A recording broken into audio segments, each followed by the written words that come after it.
Everything you know about the YouTube algorithm is wrong. There's nobody at YouTube that decides your video sucks, there's no secret tags that pull in views, and there's no secret upload time. I've monetized 24 YouTube channels over the last 3.5 years, and all of them grew with the exact same system. The same system I'm giving you right now for free, so you can look at your own analytics and know exactly what you're doing wrong. YouTube has 3 spots they mainly bring you views from. If I press on this video here and go to the Reach tab, you can see I have a 5.3% click-through rate. But down here, we can see how viewers find this video, which tells you exactly where YouTube brings your viewers from. So if we press see more, we can get this detailed chart.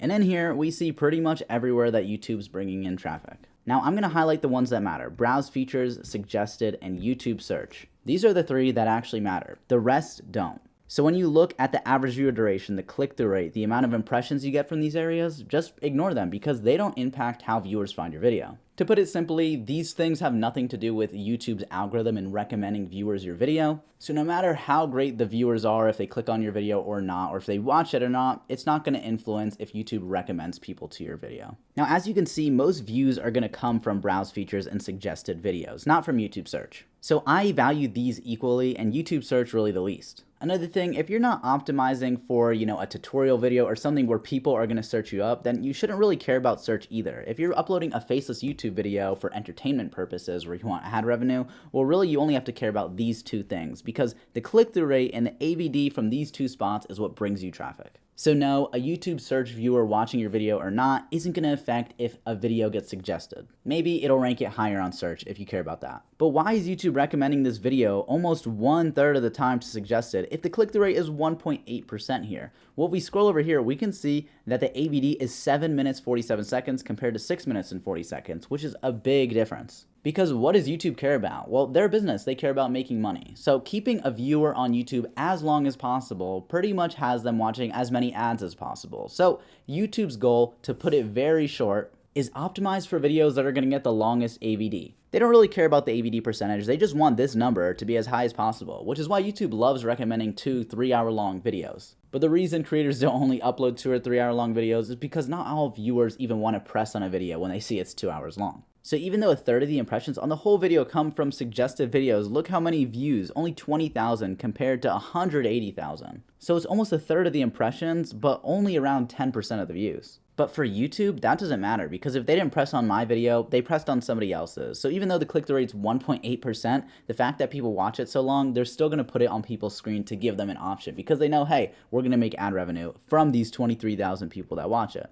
But the big question is, well, you see 3 million impressions here. How do you get this? How do you get all your videos to get millions, tens of millions of impressions? Because if your video is only getting 100, maybe 1,000, 2,000 impressions, even with a 100% click-through rate, which isn't actually possible, that means you're only getting a few hundred or a few thousand views, right? So the biggest question is, how do I get impressions? It's not how do I get my CTR, how do I get higher AVD, how do I get more views, or anything like that. It's just how do I get more impressions?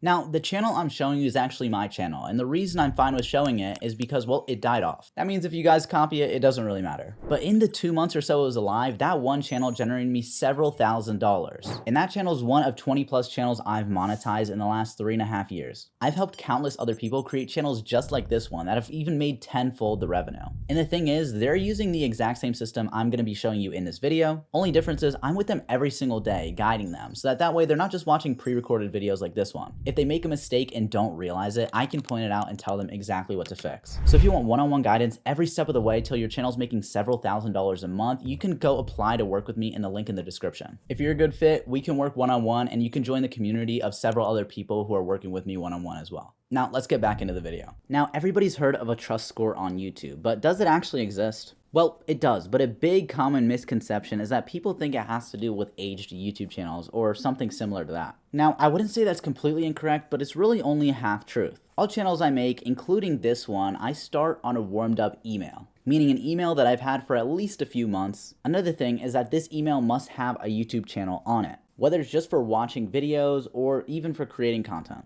YouTube lives on Google, and that's because, well, Google owns YouTube. It's pretty simple. And to create a YouTube account, well, you need an email. So if YouTube believes that your email is run by a real person and it shows signs that they're using Gmail, it's active, it's old, and maybe they even have a YouTube account, then when you create channels on that email, you actually have a higher chance of getting pushed out quicker. Now, not using an aged email doesn't mean that your channel won't get pushed out, but what it does mean is that you may have a slight delay as to when your channel starts picking up traction. So let's say two people start at the same time. Well, if they upload the exact same video, maybe the first person with an aged email gets impressions on the first day, while the second person gets impressions on the third or fourth day. Now, that doesn't kill views if you're the only person that starts in that niche, but if other people are competing with you and they're using aged emails, there's a good chance they're going to win if they start at the same time as you. Now, what actually matters on YouTube is something that we call the push order. This is pretty much how YouTube decides to give you impressions. So if you're wondering, well, how do we answer that question on how to get impressions? This is going to answer it right now. YouTube first is going to look at your title. I'm not going to sit here and pretend I'm the CEO of YouTube. I don't know exactly how they analyze it, whether they're using AI or some other method. They're going to analyze your title to understand what it's about, because how else will they know which audience to recommend it to? If the video has basketball in the title, chances are they're going to recommend it to people watching basketball content or similar content to that on YouTube, not somebody that's watching soccer or somebody that's watching gaming. So that is the first thing. It's the title. And what is your title made up of? Well, it's made up of two things. Of course, number one, it's made up of your niche, but it's actually made up of one other thing, which is made up of your video topic, because the title is actually how you word your topic. So long story short, without a niche, you can't come up with a video topic. So that has to be there. And the video topic, well, that's what your video is about. The title is essentially how you word it. And a thing a lot of people forget is that your title influences your click-through rate. Even if YouTube analyzes the video topic and decides, okay, this is a good topic to give impressions to, if the title just doesn't word it correctly, well, it won't end up getting views.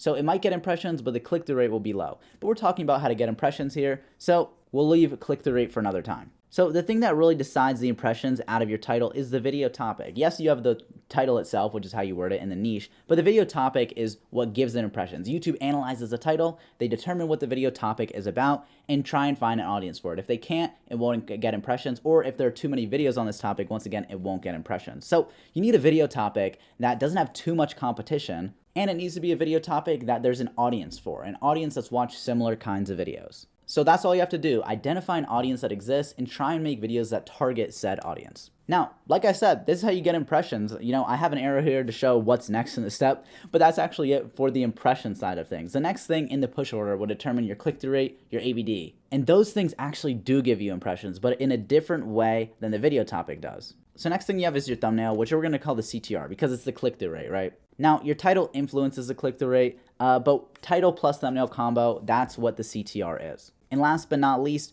we're going to have not the video itself, but we're going to write AVD because we're talking about what YouTube's analyzing, right? First, they're analyzing the video topic, then that's how they give you impressions. Then they look at your CTR, then your AVD. Because there's a big misconception that if you have a high AVD video, you're going to get a lot of views immediately, but that's not necessarily true. Let me show you a different video, for example. Now, if we go to the same reach tab and go to see more, this is actually what I would think is the most important stat on YouTube, going to the see more tab here. But you can see I sorted by the first 24 hours. Here, there was of course 0 impressions right when it was uploaded. But notice what happens. Only look, let me highlight just these two so it's easier to see. So we're going to highlight browse features and suggested because this is how YouTube recommends our video. As you can see, we started with 0 and 0, and then both started coming in at the same time. But you can see as the video is longer and longer, see we're only 4 hours in, then 5 hours. As you can see, for some reason, browse features started taking off. Now, why did browse features start taking off? Well, if we look over on the side here, in the first 24 hours, browse features on this channel once again had 7% CTR versus suggested videos had 2.2% CTR. Even though suggested videos also once again had a longer AVD. So on this channel, I see this a lot. The browse features has a higher CTR, but suggested has a higher AVD. But you can see by the end of the first 24 hours, we had almost 10 times more impressions on browse features and suggested. So why did YouTube do that? Why didn't they throw a ton into suggested? Well, like I said, it's because of the CTR. And the CTR is the first thing after the video topic in the push order. This is what YouTube's looking at to decide if the video will get pushed out. So you might be like, well, why do they look at your click-through rate before they look at your AVD? Is there really an order? Is this true? Or am I just saying some nonsense?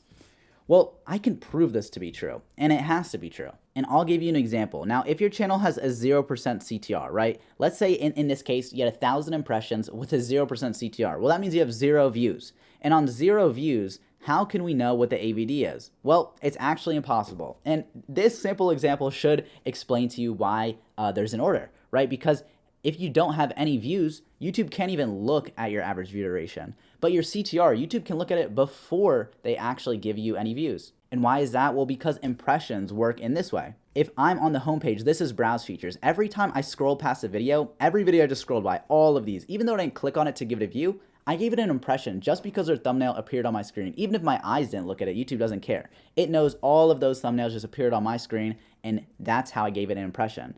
And then suggested is when I'm on a video in the sidebar of YouTube. So if I press on this video, this right bar is going to be suggested. And maybe that's why on my channel, you know, the CTR is lower, because the thumbnails are smaller. Maybe it's too hard to see what's going on in my thumbnails compared to when they're looking on the homepage. So yeah, it's true. Your CTR can actually be analyzed before you even have any views, but your AVD can't. And if you actually reverse this and look at the title, it works the same way. Well, nobody can look at your video if it doesn't have a title. If you didn't post a YouTube video with a title, then YouTube can't show that on anybody's feed. So that's why there's an order. The title first, YouTube decides to give the initial impressions is what we would call them. The CTR then decides if we should continue to give impressions, and then they look at the AVD to decide if you get even more impressions. So this is stage one of giving you the initial. This is stage two to decide if they should push more than the initial. And then AVD is stage three to decide if they should, what I call, uncap your video. And that's where they just let it loose, right? Of course, every video is going to have a natural cap to it, but how is it decided when a video stops getting views? Well, you're going to have A1. This is what we're going to call audience number one. And this is the direct audience. YouTube analyzed that title and they said this video topic is perfect for audience number one. Let's say audience number one has 100,000 people. So great, because we went through all three of these stages. In the first stage, we got maybe 10,000 impressions. Second stage, we got up to 50,000. And third stage, we got the full 100,000 impressions. With a 10% click-through rate, well, guess what? We're going to get 10K views. So I'm going to write V here for views, I here for impressions.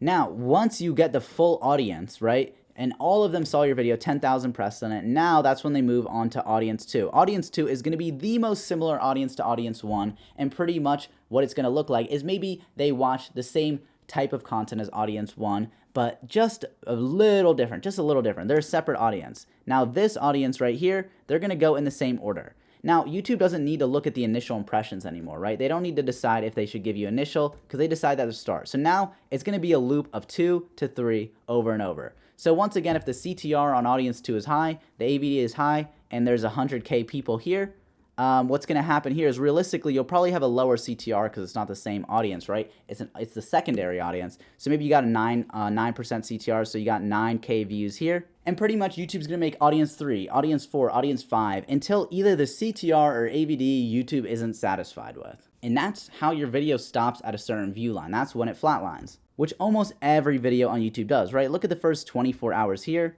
But if I go ahead and reset the view chart here, you can kind of see when the different audience started, right? Up here, 39,000 views. Then you can see it started going this way. Now it's at 68,000 views.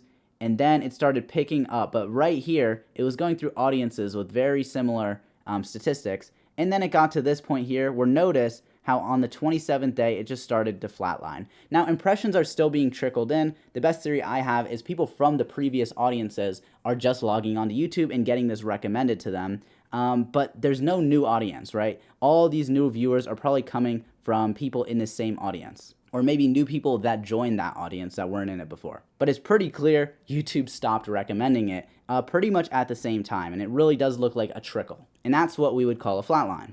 Now, something really important to go over is that the AVD, once you get past everything, is actually the most important. So you might think the most important thing is going to be the order of the push order. First the title, second the CTR, and third the AVD. And that is true when you first upload your video and you want to hit audience 1. But once you hit audience 1 and you fulfill, the title, the CTR, the AVD is actually what becomes most important. So it almost becomes like a reverse order on what's important. And that's because the AVD is what's going to vary the most. And I mean from audience to audience, right? Each audience is going to watch it a different amount of time. Now, of course, they're going to click on it at a different rate too, but AVD does fluctuate the most. And once again, we talked about AVD being the most important thing for YouTube making money. And they don't care about if you're making money. They care about if they're making money at the end of the day, which may in some cases make you money as well, but that's not what they're optimizing for. They're optimizing for themselves. Now, here's the AVD on my video. You can see here there's a huge drop off, and you might be like, oh, that's awful, right? But that's not actually the case. There's normally a drop off in the first 30 seconds, and typically anything above 50% at the 30-second mark is pretty good for most channels. That's because most people that do click off in the very beginning because they pressed on a video, they read the title and clicked the rate, and that's when they decide, is this video what I wanted to see when I clicked on it? Because they have no idea what they're going to see. So yeah, the biggest drop off is going to be right here. So first of all, you don't want your drop off to be crazy. I've seen videos where it drops off all the way down to like 30% in the first 30 seconds. And that just means that your actual video doesn't represent what they clicked on. Your title and thumbnail are too far off. Which actually shows that title and thumbnail not only contribute to your click-through rate, but also your AVD, which when you actually split test A/B thumbnails on YouTube, they actually show you your watch time distribution, which thumbnail brought in more AVD. And even though maybe that's not what you want to see when you split test, that's what makes YouTube more money. Which thumbnail brings in more watch time, not which thumbnail brings in more people clicking on it and then they click off, right? And then don't give YouTube ad revenue. So even though if they showed it in CTR that might help you, it doesn't help them. So if you're seeing a really high drop off in the start of your video, you got to make sure that your actual video is better. Not necessarily better or more entertaining, but you got to make sure that that video is exactly what the person expected to click on, plus that it's good, right? But really, the drop off in the beginning is going over if it's what they expected when they clicked on it, not if it's good. That's where the rest of the video comes in. Now, the fact that my video is pretty much going down the entire time isn't good. You want parts of your video that are flat. Ideally, this would be great here if it was flat for a while and then very slowly started going down, right? That's pretty normal. And there are areas where it's a little flat, like around here. There are areas that go up. That means that people are either skipping to that part of the video or re-watching it. But it really isn't great that the video is losing retention the whole time. But what is good, like I said, is the intro. The start is what people wanted to see when they pressed on it. So because of that, I even ended up with 20% of people still watching all the way to the end of the video. But you can even see here from 17:45, that's so far in, 24 people are watching, and I lost 7% by the end. And that's because people could anticipate the end of the video, which isn't good. You don't want people to realize that it's the end of the video. And in this video specifically, there wasn't an outro, but there was a wrap up to the story. You could tell, it's a POV story. Your life is every quant finance rank. So the end of the video was kind of going over what it would look like to restart or for the next person to go down the same journey that you're going down, which wasn't what people wanted to watch because they already knew that that's going to be the end of the video. So I probably should have ended the video right here. The last bit of the video is cut off, and you can see this is talking about the next college intern that's following in your footsteps, which is kind of like what the beginning of the video was. You as a college intern, that's what this video was about. And yeah, they could tell it was a wrap up. So instead of going over what the next person's journey would look like, I should have just ended the video abruptly right when the actual story was over of the main character. But either way, you want to find areas of your video where AVD goes down because every single part matters, right? The average viewer attention is the AVD throughout the whole video. So here you can see there's a part where people started clicking off in this range as well. So we already know to cut this part off entirely because people could clearly tell it's the end of the video because there's a big drop off near the end. Then right here, we also did something wrong. So you got to analyze what did we do around here? We got to analyze what did we do around here. And inside of my mentorship program, I actually have an entire module where I go over this specific video and the AVD chart, going over and analyzing why this video ended up having lower AVD. And then you can use that to make your next videos. Now, this video obviously still performed good, right?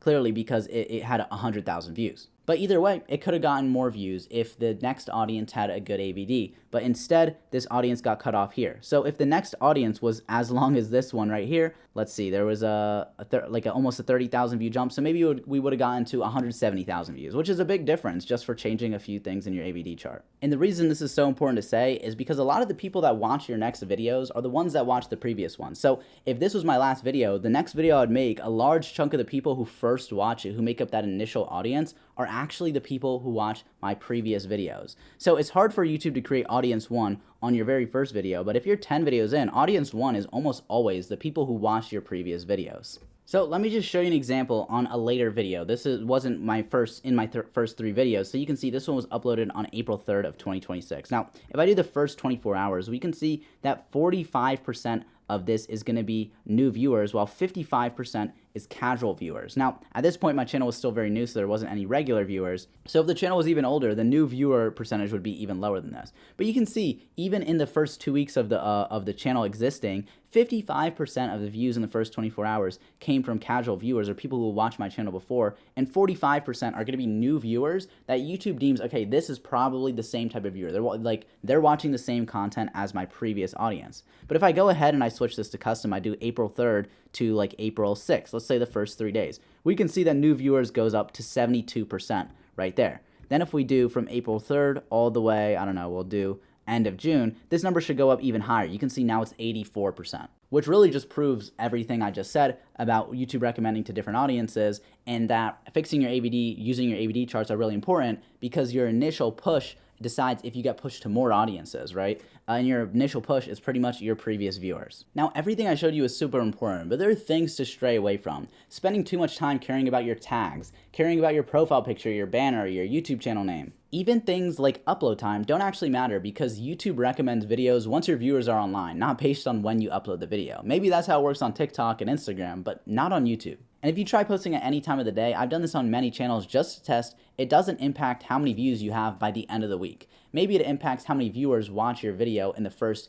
hour, 24 hours. Because if you post at 4 a.m. and all your viewers are asleep, yes, you won't get that many views. But once they all wake up and watch your video, then they're gonna see your video and of course you'll get views. So let's say your video's ready at 3 a.m., post at 3 a.m., don't wait till the next day because then you have more time that your video's been out, which, puts an edge on you over your competitors. So things to actually watch for are your CTR, your AVD. And one thing that's really important to note is that your biggest competitor is yourself. I prove that because your videos that you upload, most people that watch your videos in the start are going to be your own viewers. And that decides the trajectory of your whole video. So the algorithm goes pretty deep, and I could sit here and make a 10-hour video, but realistically, nobody's gonna watch all of that, and YouTube won't push it for the same reasons I mentioned in this video. So if you are interested in going super, super deep, especially on your own channels and seeing my channels more in depth, then once again, you can apply to work with me one-on-one in the description below, and that's it. See ya.